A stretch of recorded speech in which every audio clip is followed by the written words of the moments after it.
jeter, une maille serrée, un granit, et c'est parti. Exhale tendrement ces petites abeilles, toujours occupées, jamais en veille. C'est pas compliqué, on va y arriver avec nos mamies. Un microchet. Bonjour à tous, j'espère que vous allez bien. On se retrouve aujourd'hui pour un nouveau pas à pas assez facile, très facile, vraiment très facile. Vous allez voir, le point, ce n'est que du bonheur. C'est un rang de répétition, c'est 2 rangs de répétition, c'est tout. C'est un travail qui se travaille dans ce sens. Ensuite, on vient faire, alors il y a 2 pans. Déjà, comme vous avez pu le voir, c'est un ouvrage qui est loose, vraiment loose. C'est un ouvrage qui se travaille donc de l'épaule à la hauteur que vous voulez. On rajoutera ou pas une bordure. Dans tous les cas, on fera une petite finition. On fera exactement pareil, une petite finition sur les manches. J'ai décidé de travailler cet ouvrage, pour que ce soit un bon pull d'hiver avec la DMC Knick 10 que vous trouverez donc dans la boutique Speranza. Je vous mets bien évidemment le lien en barre d'infos. Il y a beaucoup de couleurs, faites-vous plaisir. Il me tarde de voir les coloris que vous allez choisir. C'est un pull qui est adaptable en toute taille puisqu'on n'est que sur des dimensions. Des dimensions que je vais vous expliquer. Vous allez voir, c'est tous ces chiffres peuvent paraître compliqués, mais je vous jure que c'est, je pense, le plus simple que j'ai eu à faire. Voilà. Le rendu, j'aime beaucoup. Je vais vous montrer un pan que j'ai fait pour essayer, parce que je voulais que ça donne vraiment un style tricot. Donc voilà, on est sur du quasiment jersey, donc j'aime beaucoup le rendu et il est tellement facile à faire. J'ai mis pas avant pas arrière dans ces dimensions 54 sur 50. J'ai dû mettre 4-5 heures pour faire les 2 pans. Voilà. Donc vraiment, c'est très rapide.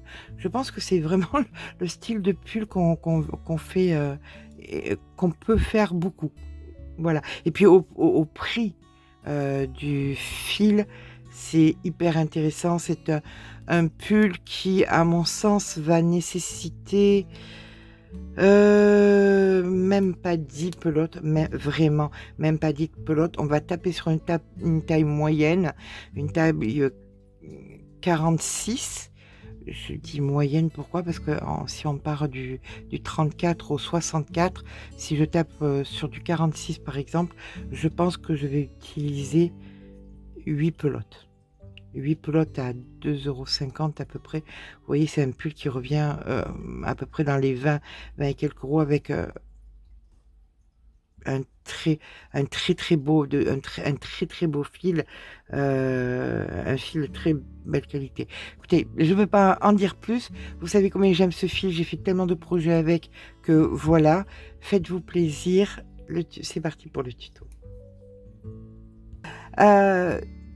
Donc j'ai fait 2 carrés de 54 sur 50. Pourquoi?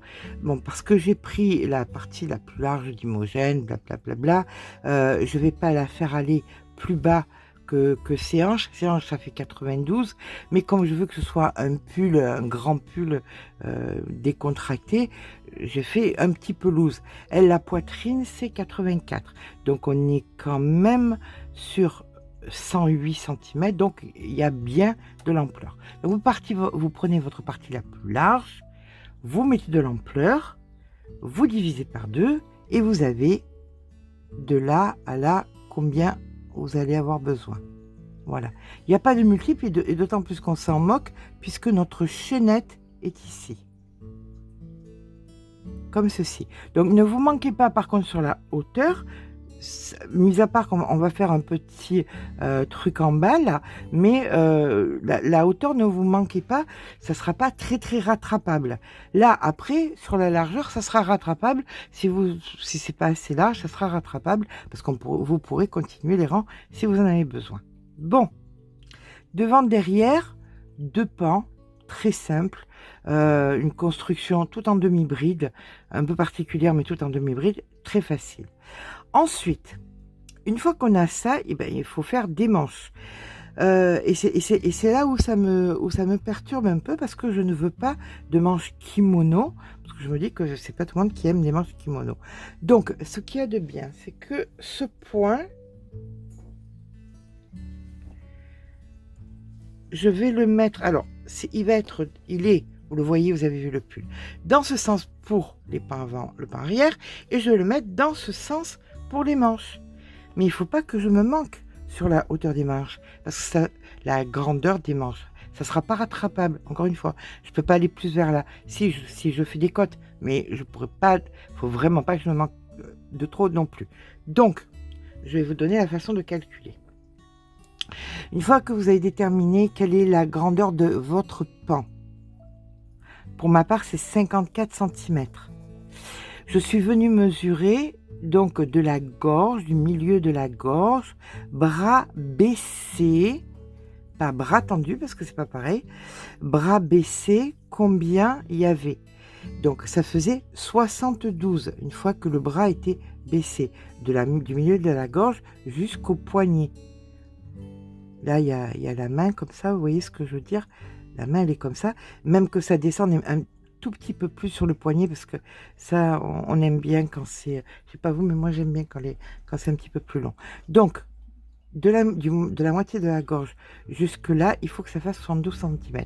Mesurez-vous à vous, hein, parce qu'une personne qui va faire 1 mètre, j'ai une petite belle-fille qui fait 1,50 m et quelques, c'est pas pareil que mon autre belle-fille qui fait 20 cm de plus. Elle n'a pas la même grandeur de la gorge au bout des bras. Donc mesurez-vous à vous, d'accord? Donc une fois que vous avez de la gorge au poignet, combien ça mesure, vous le multipliez par 2. Moi, ça faisait 72, multiplié par 2, ça fait 144. Donc ce chiffre-là, vous allez retirer la grandeur du pan. Parce que ça sera déjà, on aura déjà cette base-là. Donc, les grandeurs de poignet à poignet, moins le pan, il me reste 90 cm. Maintenant, il y a 2 manches. Il faut que ces 90, je les divise par 2. Donc, je sais que chaque manche complète doit faire 45 cm. Ça me donne déjà une idée sur la chaînette de combien je dois la faire. Mais comme je veux faire un petit peu une espèce de code pour froncer un peu, je me dis, pour pas que ça fasse kimono, si je veux froncer et faire un petit peu au bout, je vais retirer 3-4 cm. Le filet est un petit peu gros. Donc, je vais devoir faire 40 cm de chaînette. Ma chaînette ici. Mon travail va être circulaire, voilà, d'un côté à l'autre, ok. Et donc, la grandeur de là à là va être de 40 cm. Et là, je rajouterai un petit quelque chose pour compléter les 4-5 cm qui me manquent. Je suis cohérente? J'espère que oui, je suis désolée. Ça fait 7 minutes d'information. Mais l'ouvrage par lui-même va être tellement rapide à faire que ça vaut vraiment le coup que vous passiez le temps à comprendre, parce que vous n'allez pas arrêter d'en faire de ces ouvrages tellement que c'est simple. C'est tout. Là-dessus, un petit col où vous choisissez, vous faites un col que vous allez fixer dessus, ou alors vous faites tout simplement un... Ah, comment ça s'appelle? Un snood dans la même matière que vous mettrez par-dessus pour faire semblant d'un col roulé. Voilà, vous faites comme vous le sentez. J'aime bien cette idée-là. On va apprendre à faire le point. Vous allez voir à quel point c'est honteux de facilité. Il n'y a aucun multiple. Donc, c'est de la DMC 10. J'accrochette avec un crochet 10. Voilà. On fait une chaînette de la longueur qu'on a besoin, ni plus ni moins. Voilà. Rappelez-vous, Là, c'est sur le côté. Donc, ça sera la hauteur. Hein, ne vous trompez pas. Ne partez pas comme ça. Ce ne sera pas rattrapable. Si vous faites... ayez conscience que quand c'est pour les pans avant et arrière, votre chaînette est là et vous allez travailler dans ce sens. D'accord? Donc, c'est la hauteur de l'épaule à, je sais pas moi, à la taille, à la mi-de-hanche, à en bas, d'où vous voulez que ça aille. Hein? Ok? Donc, allez, c'est parti. On fait notre chaînette qu'on a besoin. Et bien voilà, après avoir fait notre maille chaînette, nous allons venir faire donc un rang de demi-bride. Sur la totalité du rang, vous faites donc de la demi-bride. C'est le rang de base, celui-ci, qu'on ne reproduira pas. Après, ça sera des demi-brides, mais travaillées d'une certaine façon. Donc, on va commencer réellement à compter le premier et le deuxième rang de répétition après ce rang-ci de demi-bride. D'accord? Allez, je vous rejoins à la fin du rang. À partir de là, que ce soit pan avant, pan arrière ou les manches, vous travaillerez exactement de la même façon. On va venir faire 2 mailles en l'air, 1 et 2. On tourne le travail. Et là, la particularité va se trouver ici. Quand vous regardez de dessus votre ouvrage, vous voyez ici les mailles. Ce n'est pas dans ces mailles qu'on va travailler, ni ici, mais quand vous tournez un tout petit peu plus, c'est la 3e maille ici. Vous voyez, 1, 2 et 3. Ça peut vous sembler contraignant, mais vous allez voir, on va vite prendre la main et ça va, on va même pas s'en rendre compte qu'on la travaille. Voilà, donc vous faites votre demi-bride ici. On recommence, on prépare la demi-bride. Non, non, oui. Elle commence à se présenter à vous, vous voyez. Elle est même, quand vous tenez votre travail vers vous, elle est plus en avant que les deux autres. Donc c'est ici que vous faites votre demi-bride. Et on continue, ici.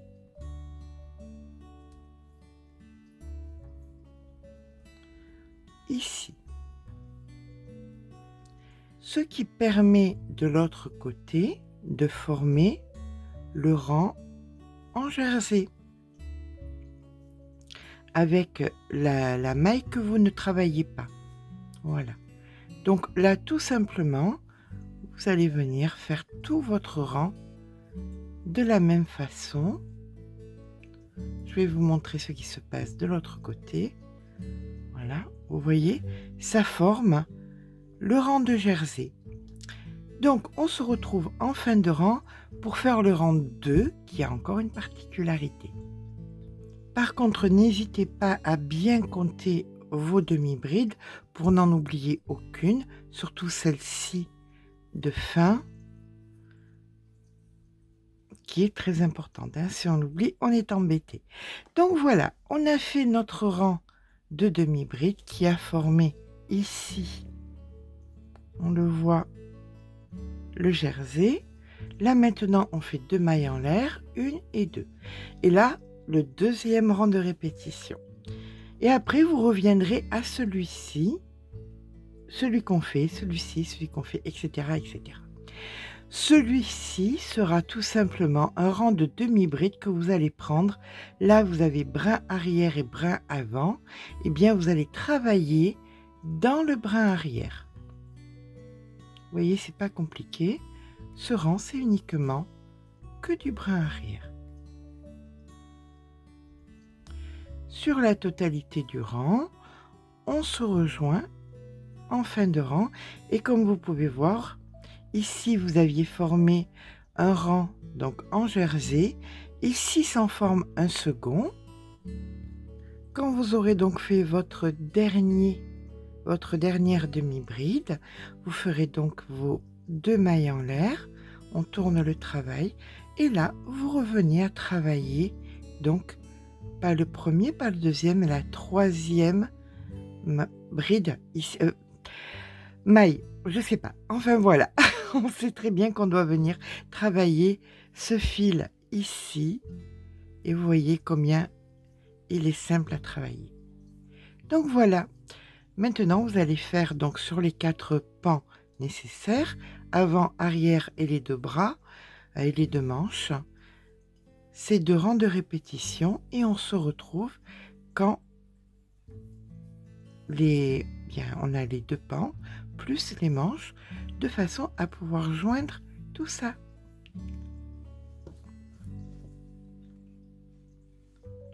Voilà ce que ça nous donne. À tout à l'heure. Alors voilà, quand on a les pans des manches qui sont terminés, donc que la dimension d'ici à là est bien par rapport à un ouvrage de référence de votre épaule à votre dessous de bras, vous allez venir mettre un fil d'une bonne longueur quand même, comme ceci, sur une aiguille à laine. On passe donc dans la dernière maille. Voilà. Et là, vous allez venir donc positionner de cette façon votre ouvrage et vous allez venir joindre donc ici.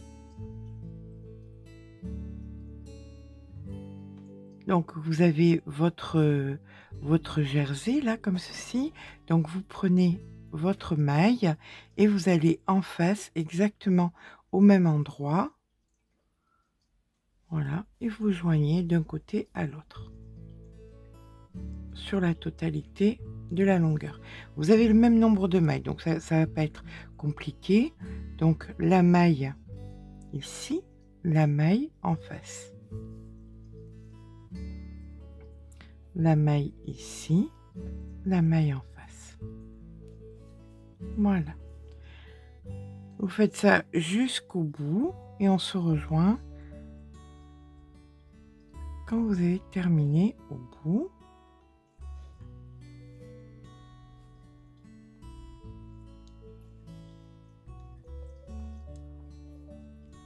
Voici donc la manche de cousu. Là où vous avez le fil, ce sera donc le dessous du bras, comme ceci. Voilà. On va venir joindre donc les pans avant et le pan arrière pour pouvoir venir positionner la manche et ensuite on viendra donc rétrécir le bord de la manche de façon plus délicate que ça. Là c'est vraiment froissé. Voici donc un des 2 pans. Voilà. On va venir prendre le second. Donc on va poser un pan en arrière, comme ceci. On va poser le pan dessus en avant. On va les mettre, pardon, excusez-moi, les avants contre les avants. Ce sera beaucoup plus simple. Voilà, devant contre devant.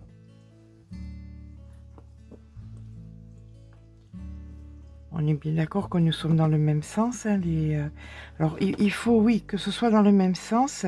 Regardez le sens de vos mailles, qu'elles aillent dans le même sens. Ça, c'est quand même assez important. Hein. Voilà, là, on est bien dans le même sens.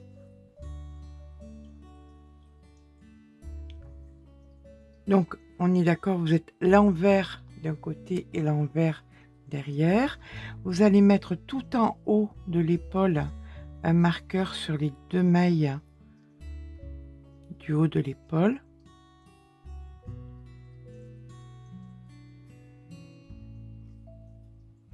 Vous mettez bien évidemment votre manche. Là, on voit que c'est le côté donc extérieur. Donc, on le met, voilà. On fait ressortir le côté intérieur.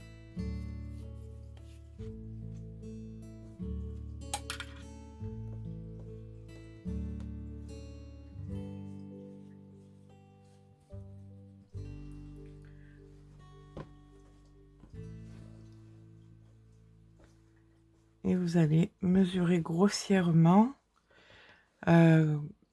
la distance. Est-ce que vous voyez bien? Le pull est énorme. C'est vraiment un pull agréable à mettre. Je pense que je m'en ferai certainement un pour moi. Euh, Là, vous allez donc mesurer d'où ça va à où ça va. Alors, comment ça se passe? On mesure de là où vous avez donc votre fil en haut de l'épaule, comme ceci. Vous tenez bien et là, vous allez compter le nombre de mailles. 1, 2, 3, 4, 5, 6, 7, 8, 9, 10, 11, 12, 13, 14, 15 mailles pour que vous puissiez faire pareil de l'autre côté. D'accord? Donc 1, 2, 3, 4, 5, 6, 7, 8, 9, 10, 11, 12, 13, 14, 15 ici et la 15e. Et donc 1, 2, 3, 4, 5, 6, 7, 8, 9, 10, 11, 12, 13, 14 et 15. Voilà. 15 et 15.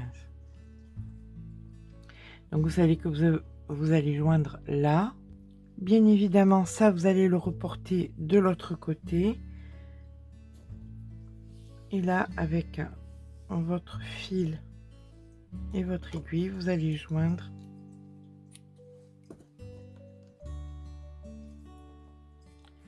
les mailles en prenant le brin intérieur ici et le brin intérieur.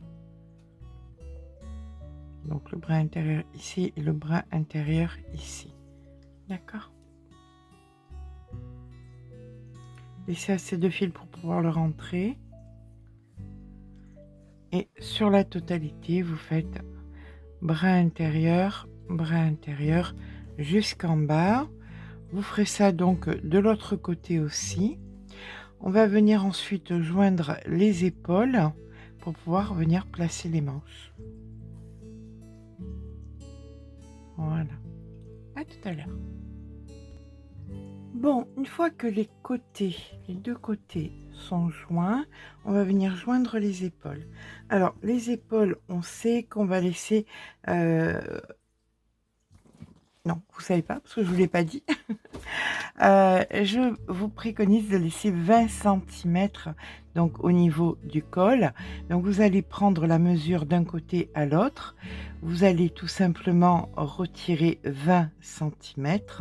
Donc moi par exemple là de 54 moins 20, il me reste donc 34. Si je divise 34 par 2, j'ai 17 cm d'un côté, 17 cm de l'autre. D'accord? Donc il me suffit tout simplement de venir joindre 17 cm.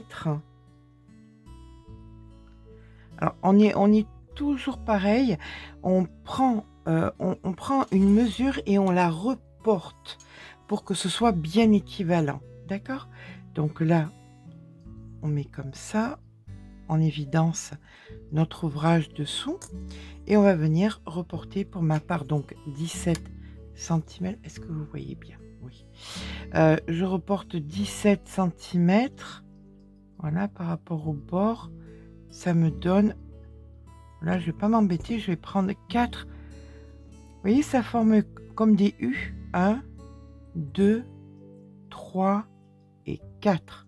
Donc en face, je vais prendre mes 4 U, 1, 2, 3, 4, et donc ici, ça sera mon col.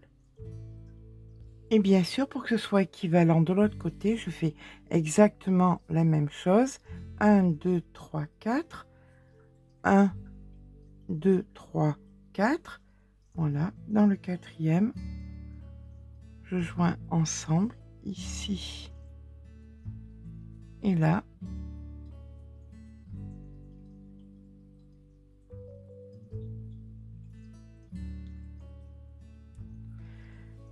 Et voici donc la partie donc de mon col à l'intérieur, et ça je vais joindre les épaules. Pour joindre les épaules, mais écoutez, c'est pas compliqué. On va venir prendre notre fil et on va venir joindre à l'intérieur, on vient chercher donc à l'intérieur, hein, chaque fois. Si vous faites sur l'extérieur, ça va pas être très très très joli. Donc là, on va faire un nœud. On laisse du fil un petit peu long pour que ça puisse, qu'on puisse rentrer le fil après. C'est hyper important. Et là, vous, selon votre calcul, eh bien, vous allez venir joindre d'un côté à l'autre de façon symétrique les deux épaules. Alors, vous avez les repères, hein, comme vu que ça forme des U, vous voyez où ça va et vous venez donc au bon endroit pour venir joindre de façon cohérente les pièces.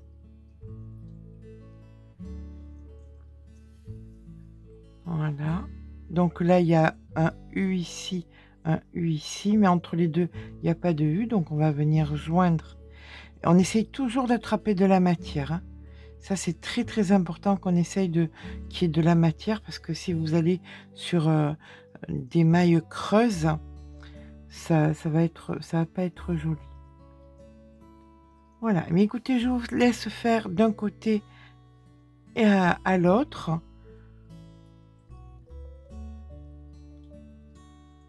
On se rejoint quand les épaules sont jointes. À tout à l'heure. Alors, quand vos épaules sont jointes l'une à l'autre, pensez bien, hein, quand vous êtes... Bon, là, vous voyez, c'est les espèces de U comme ça, bien l'un en face de l'autre, donc c'est plus simple. Entre les U, c'est juste un peu plus compliqué. Donc, pensez bien à rentrer votre aiguille dans la matière, dans la laine, pour que ça se joigne bien, hein. Ça, c'est important. Voilà. Donc, quand les épaules sont jointes, et que le bas est joint, bien évidemment, on va venir joindre la manche. Alors, pour joindre la manche, on se positionne ou en haut ou en bas, comme vous le sentez. On repère bien le bas, la couture là sur la manche. Donc ça, on la positionne bien en bas. Et là, on va venir... Alors, hop, ici, c'est le bas. Donc ici, c'est le haut. On va venir rentrer bien en haut, vous voyez, dans la matière. C'est toujours pareil, hein, avec ces gros fils-là, si on veut que ce soit joli, il faut rentrer dans la matière. Voilà. Et là, ben, écoutez, pas difficile, hein. Vous avez par contre le bord qui est joli par rapport à la manche elle-même, le bord est un peu moins joli. Et ce qu'il faut faire, vous voyez, c'est que le bord joli passe par-dessus le bord qui est moins joli. Vous voyez comment ça donne? La manche est absorbée sous le pan avant ou sous le pan arrière. Ça semble compliqué, mais c'est pas compliqué. Vous tenez votre manche d'un côté et vous tenez, une fois que vous avez joint en haut, votre pan avant ou arrière. Vous le positionnez dessus. Ok. Et là, vous allez venir chercher. Donc, par exemple, est-ce que vous voyez bien? Voilà. Je vais venir piquer ici dans la matière et je vais venir piquer à l'intérieur dans la matière.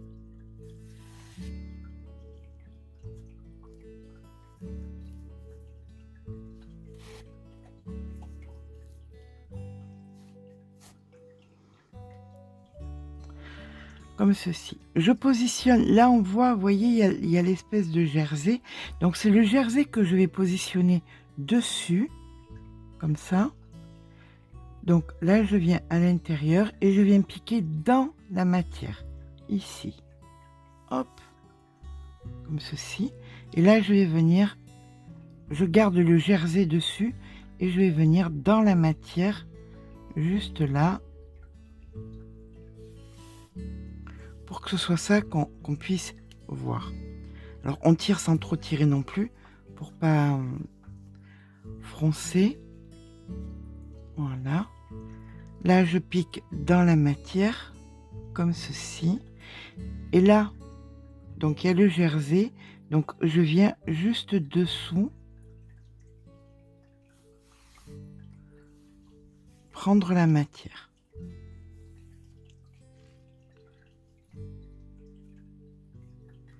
Ici par exemple, je prends dans la matière ici, et là donc le jersey est là, et je vais venir ici prendre dans la matière. Après c'est une histoire de logique, hein, vous voyez. Voilà, regardez, la matière ici et là, donc je la prends ici. Là la matière, elle est, le jersey est là, je viens juste dessous prendre dans la matière. Et en fin de compte, quand on joint, vous voyez, ça passe la tresse, espèce de tresse en jersey, passe par-dessus la manche. Et c'est un petit peu plus joli et un petit peu plus esthétique, sans que ce soit bien sorcier non plus. Vous voyez, on pique dans la matière de la manche, et là, on pique juste dessous.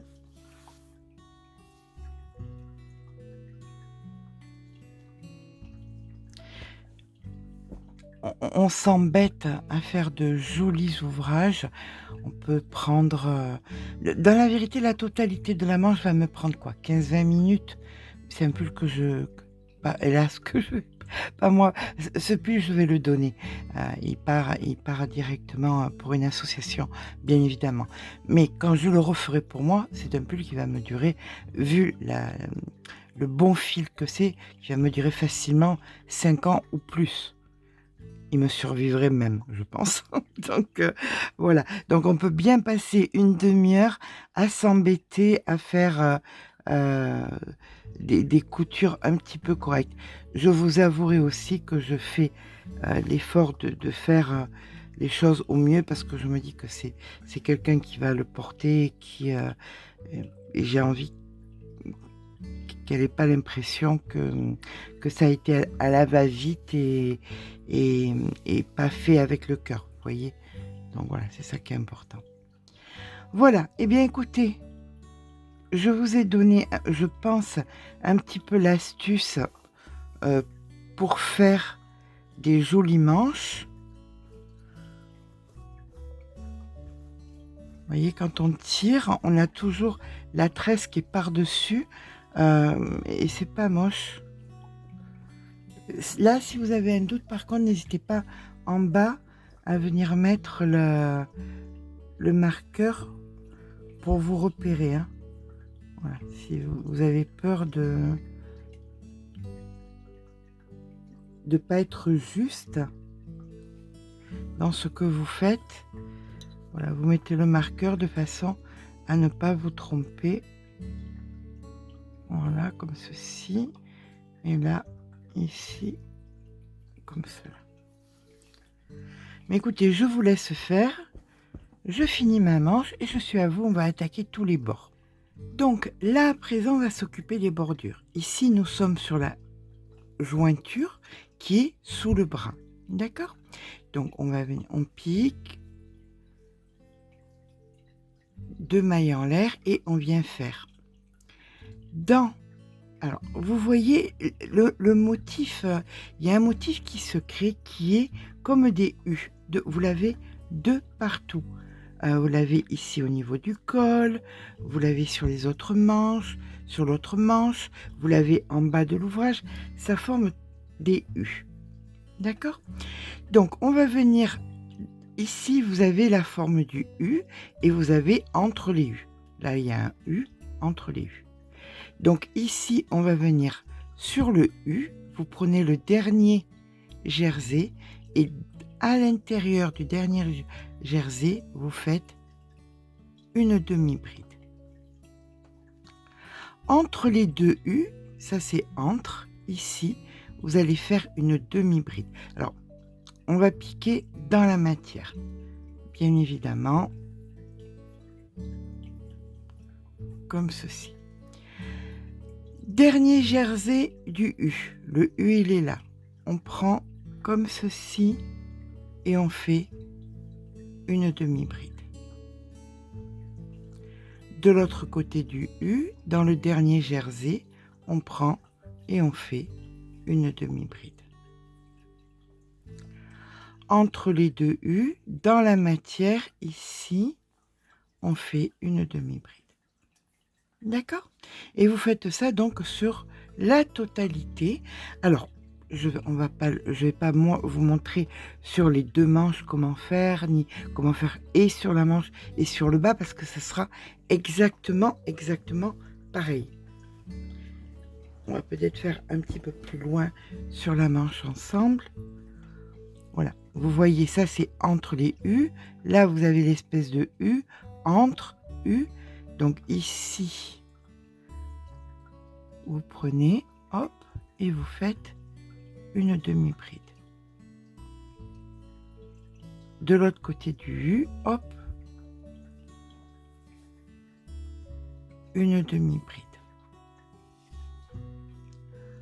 Entre les deux U dans la matière, une demi-bride. Encore une fois, ici, dans le U, une demi-bride. Dans le jersey du U, ici, une demi-bride. Voilà. Et voilà comment ça donne la finition qui est beaucoup plus esthétique que ce que ça l'était précédemment. D'accord? Donc, on fait tout le tour. De toute façon, quoi que vous fassiez, que ce soit le bas ou l'autre manche, ça sera circulaire aussi. Donc, on fait tout le tour et on se retrouve à la fin ici pour faire le rang d'après. Quand on arrive donc à la fin de la manche, on va venir faire une maille coulée.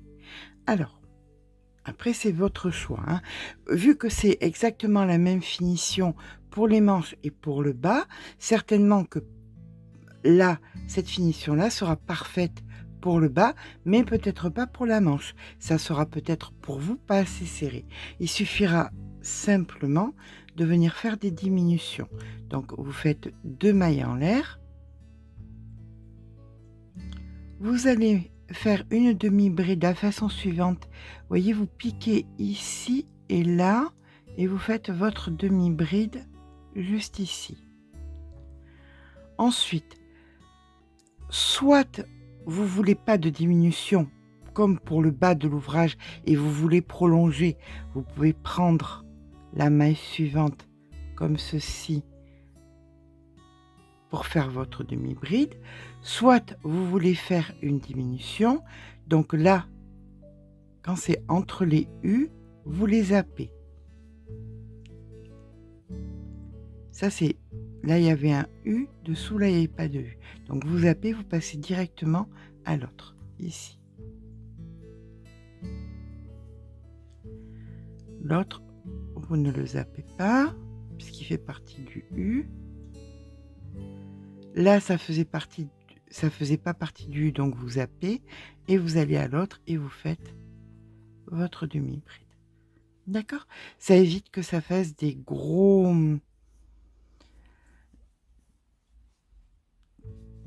trucs un petit peu épais et moins jolis.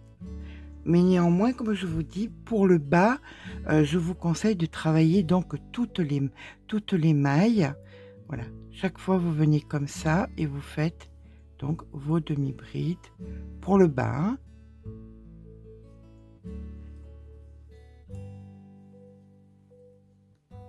De façon à ce que ça fasse une jolie finition dans le prolongement. D'accord? Donc, je vous ai donné l'astuce pour les manches, avec les diminutions, pas pour les manches, pour le bas de l'ouvrage, donc où on fait chaque fois, ou alors, si vous voulez resserrer un peu, pardon, vous pouvez de temps en temps faire une diminution, ça sera entièrement à vous de voir. On finit les manches et le bas, on se rejoint pour le col.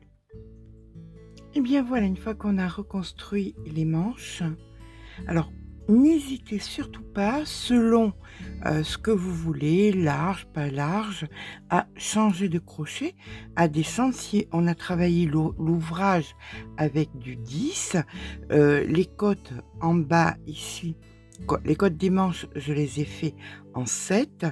Les premières côtes ici en bas, je les ai fait en 7. Et les dernières, pour qu'elles restent droites, je les ai refaites en 10. D'accord? Donc, jouez avec vos crochets. Maintenant, eh bien, écoutez, on va faire exactement pareil au niveau du col. On va venir se placer sur l'arrière. Si vous considérez qu'il y en a un, c'est toujours le truc. Donc, vous récupérez votre fil, vous vous placez donc sur la couture et vous venez vous ancrer. Alors là, je pars en 10. Parce que ça va être le col, il faut que la tête passe. On va pas pouvoir serrer comme... N'hésitez pas à laisser le fil. Est-ce que vous voyez? Hop, hop. Voilà. N'hésitez pas à laisser le fil assez grand pour pouvoir mettre une aiguille dessus et le rentrer par la suite. Hein. Donc on s'ancre et on va venir faire donc une maille en l'air. Et là, vous allez venir prendre exactement pareil que sur les manches et en bas, à faire des demi-brides par l'avant dans les fameux U. Là, c'est un U ici.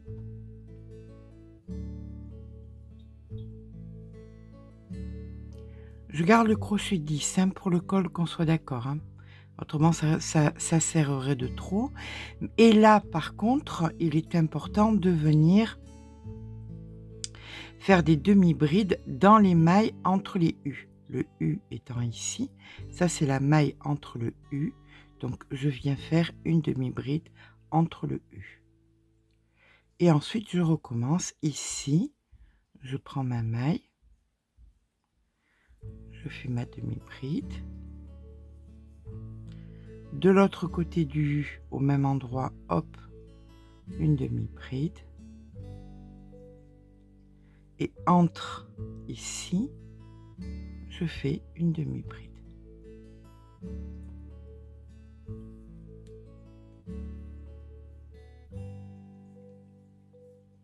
D'accord? Vous faites ça donc sur la totalité de votre col de façon à le reconstruire et qu'il y ait une jolie finition. Ok? Je vous rejoins quand on se retrouve ici. Alors, quand on a terminé le rang, on fait la maille coulée.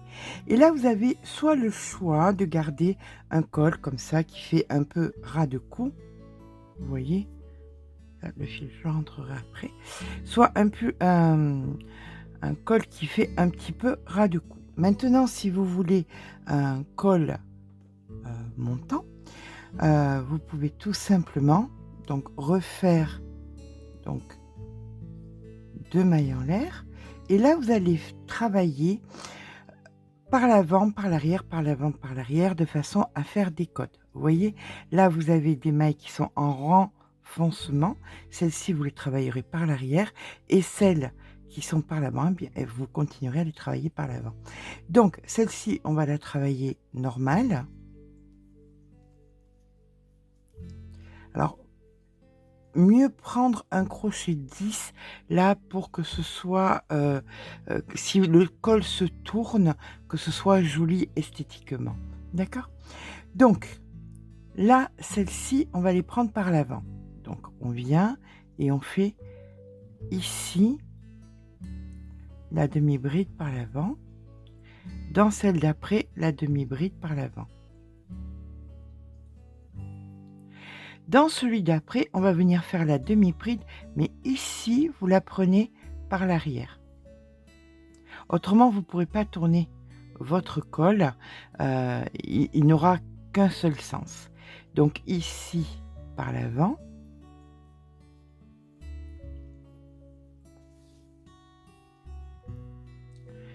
Ici, par l'avant. Et celui-ci, par l'arrière.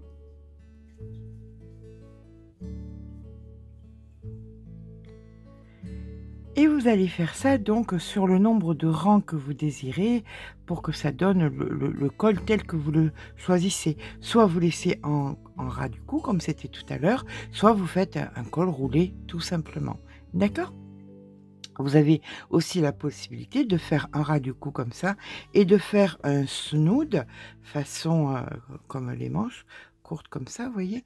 Et de rajouter le snood par-dessus, c'est aussi possible. Moi, j'aime bien l'idée du col roulé comme ça, avec les côtes 2 devant, une derrière. Je trouve que c'est sympa et puis ça fait toujours ces gros pulls d'hiver, heu, bien chauds et voilà. Eh bien écoutez, je finis mon col, je vous montre ça et je suis à vous. Eh bien voilà, à mon sens, moi, mon pull est terminé. J'aime beaucoup comme il est. Je suis très, très contente parce que, ce pull va partir donc, pour l'association, Les Taxis du Cœur. C'est l'association où je donne 80 des ouvrages, vêtements.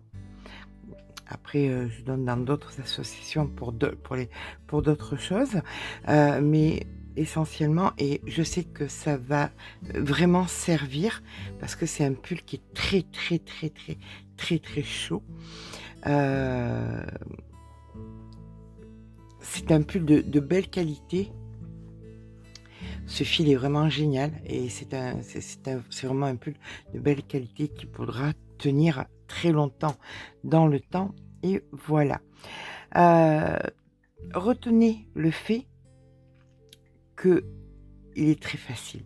Je pense que c'est un des pulls les plus faciles, mis à part la couture au niveau de l'épaule où il faut être un peu consciencieuse pour bien, et consciencieux pour bien joindre face à face et bien piquer dans la matière. Il y a que ça qui est un petit peu compliqué, mais après tout le reste, le pull est hyper facile et j'adore son côté tricot, quoi.